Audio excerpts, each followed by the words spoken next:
Hey, what's going on there, guys? Loadout Truth here, and welcome to my first installment of my Battlefield 3 class guide series for Endgame. In this series, I'm going to be taking each of the 4 classes, breaking them down, giving you guys tips talking about certain weapons, loadouts, pieces of equipment to ultimately help you play each of these 4 classes a little bit better in the new in-game DLC for Battlefield 3. Like I always tell you guys with my tips and tactics videos, these are by no means the master pro tips that are going to always work for you 100% of the time. These are just a few things I've implemented into my gameplay, a few things that I've learned that have helped me play each of these 4 classes a little bit better here in in-game. Now I'm going to start off with the Recon class. Some of you guys may be wondering and asking why that is, as I could have picked Assault, Engineer, or Support. Those classes are going to be a little bit easier to break down. I wanted to pick one that's a little bit more difficult. Now the Recon class is by far the most overlooked and underused class in Battlefield 3. However, in in-game and primarily the new Capture the Flag game mode, which is what I'm going to be talking about in this video, the Recon class is absolutely amazing. That spawn beacon alone can really help your team out a bunch. We'll talk about the motion sensor in a little bit, but the spawn beacon is something that I really feel is so overlooked in in-game. Due to the large size of the maps, and even though the dirt bikes you can use are very fast and are great means of transportation, having a point of attack that is at a closer location than just your own base or wherever your squad mates may be randomly positioned throughout the map is something that as a Recon player you can definitely do, and it's something I really like to have. I don't want to have to keep going back to the base, get a vehicle, driving up. I like to have a point of attack that's in a good location, a close location to the objective. That way I can already be at the objective in the sense of I don't have to keep dying, going back to the base and coming up again. Every time I die, if I have that spawn beacon down in a good spot, I'm basically right back up in the action again, helping my team out. Now, even though I like to put these spawn beacons down in very key and strategic positions, I like to play the aggressive role. I don't put these back in my own base, I put them near the enemy's base primarily because I find that the Recon class is best suited for this. However though, just because I place the spawn beacons near the enemy base, I don't like to actually keep going after and capturing the flag myself. I like to play the harasser role. I don't like to play the guy that goes and grabs the flags. Why? Because the Recon class weapons are very limited. Even though you can run PDWs, besides just the bolt actions, you can also run shotguns if you wish. The PDWs in this game, for the most part, are generally limited to close quarters, with the exception of probably the PP2000 and the AS Val, which are definitely good choices of weapons. However, I find that when playing Recon with PDWs, Suppressor is amazing, and it's something I'd highly recommend running a suppressed weapon.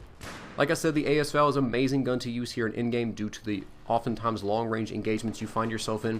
UMP45 and the P90 with suppressors are some of the best other two PDWs that I have found to work great here on in-game.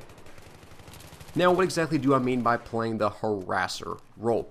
Well, when I'm up in the enemy team space, I'm always throwing the motion sensor down, and because of that, it allows me to spot them on the minimap when they come running by. And so I can keep killing these guys over and over and over and over again. And what does that do? That gets them frustrated, that gets them angry, that gets them pissed off. Why? Because here I am. I'm a little Recon, I'm this little runt, this little rodent. Who do I think, basically in a sense from their perspective, who does he think he is? I'm an engineer, I've got a carbine, or I'm an assault guy, I've got an assault rifle. I should be destroying this guy. How does he keep killing me? That kind of mindset is oftentimes what seems like players have towards Recons. And I've end up killing the same guys over and over again when they keep running back at me. I keep killing them, they'll spawn back and come after me again.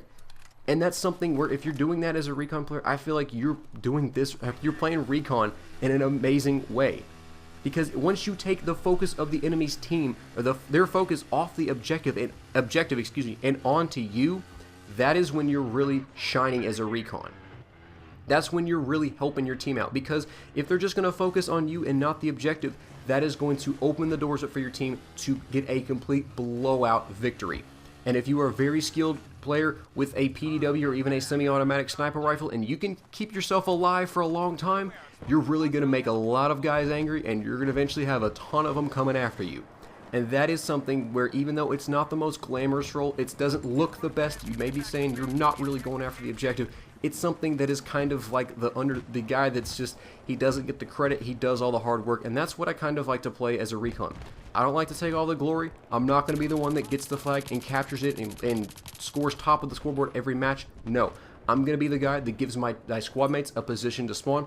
I'm going to stay alive for them. I'm just going to harass the enemy team to allow my teammates or my squad mates that have better weapons, better classes, that can stay alive, probably better than me in one-on-one gunfights and against enemy vehicles, in order to help them capture the flag and take it back to our base.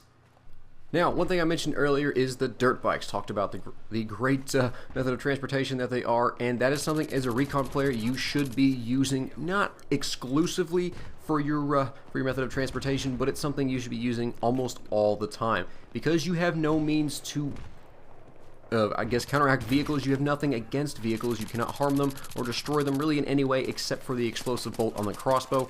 You need to make sure you're staying away from them and have a vehicle that you can use to get away from them as fast as you can, and the dirt bike is your best option. Much like the quad in Armored Kill, the dirt bike, you will get away from every other vehicle in the game, and they cannot catch you except with the exception of other dirt bikes.